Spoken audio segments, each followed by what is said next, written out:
ఆత్మబంధు శ్రీ చిమ్మపూడి శ్రీరామమూర్తి గారికి కృతజ్ఞతలు. అంతర్యామి మనలోనే ఉన్నాడు. పంచభూతాత్మకమైన ఈ సృష్టి చిత్రాతి చిత్రమైంది. సృష్టికర్త పరమాత్మ.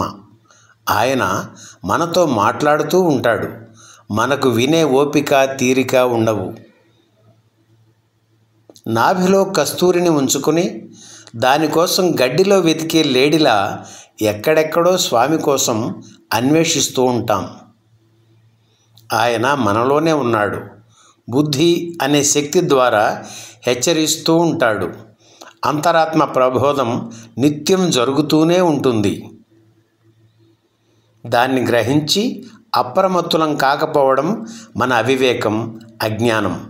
లోచూపు ఉంటేనే ఆయన కనపడతాడు. తన ఇష్టులతోనే మాట్లాడతాడు.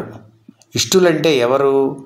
ప్రతిఫలాపేక్ష వీడి కర్మ చేస్తూ ఫలితం ఆయనకే వదిలేసేవారు.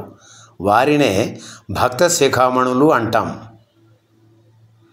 భగవంతుడి కళ్ళు ఎప్పుడూ తెరిచే ఉంటాయి. రెప్ప వాల్చకుండా ఆయన అలా చూస్తూ ఉంటే మనం దర్శనం కోసం వెళ్ళి కళ్ళు మూసుకుంటాం. ఇంకా అజ్ఞానపు చీకట్లు, ఇక్కట్ల వలలో పడి కొట్టుమిట్టాడుతుంటాం. ఒక గురువు శిష్యుడికి హితబోధ చేస్తున్నాడు. దేవుడు కనిపిస్తాడు, వినిపిస్తాడు, అది గ్రహించి నిన్ను నువ్వు కాపాడుకో నాయనా అని. శిష్యుడు ఓసారి అడవిలో వెళుతుంటే ఏనుగు ఘేంకరిస్తూ అతనికి ఎదురైంది. బెదిరిపోయి భయంతో పరిగెత్తి ఆశ్రమానికి చేరాడు. గురువు దగ్గరికి వెళ్ళి, దేవుడు అంతటా ఉన్నాడన్నారు, ఆ ఏనుగులోనూ ఉండుంటే అది నా వెంట ఎందుకు పడింది గురువుగారు అని అడిగాడు. గురువు బదులిస్తూ, నువ్వు మూర్ఖంగా ఎదురు వెళితే అది ఘేంకరించింది, అది నీకు హెచ్చరికే. పైగా ఏనుగు పైన ఉన్న మావటివాడు నిన్ను తప్పుకో అని చెబుతూనే ఉన్నాడు.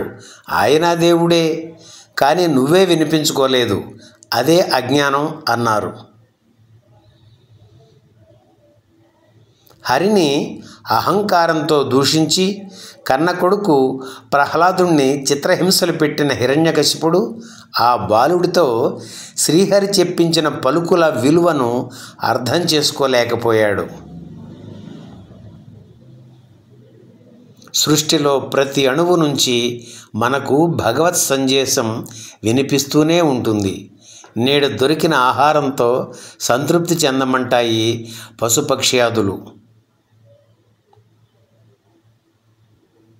తనలాగా పరోపకార వ్రతం ఆచరించమంటుంది వృక్షం.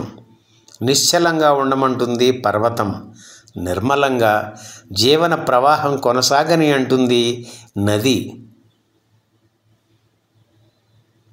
నేను నీవాణ్ణే అంటాడు సాటి మనిషి. తల్లి, తండ్రి, గురువు, మిత్రుడు ఏదో సందర్భంలో మనకు దారి చూపుతుంటారు, సలహాలు ఇస్తారు, సూచనలు ఇస్తారు. వీళ్ళంతా దేవుళ్ళు కారా? ప్రత్యక్షమై ఎదుట అలంకారమూర్తిగా నిలుచుంటూనే నమ్మాలా?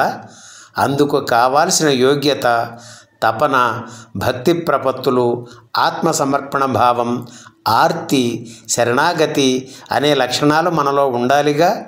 అటువంటి పరిణతి సాధించిన వారితో పూర్వయుగాలలో ఏదో రూపంలో మాధవుడు మాట్లాడాడు. ఆధ్యాత్మికతలో పరాకాష్ఠ పొందిన వారి సన్నిధిలో ఆ సకల గుణనిధి సందర్శనమవుతుంది. సంపూర్ణ విశ్వాసంతో సంస్మరణ చేసే సాధుగుణ సంపన్నులకి సర్వేశ్వర సాక్షాత్కారం సర్వదా సంప్రాప్తమవుతుంది. అరుణాచల. ఈ వీడియో నచ్చితే లైక్ చేయండి, మీ ఆత్మబంధువులకు షేర్ చేయండి. మరిన్ని వీడియోల కోసం సబ్స్క్రైబ్ కూడా చేయండి.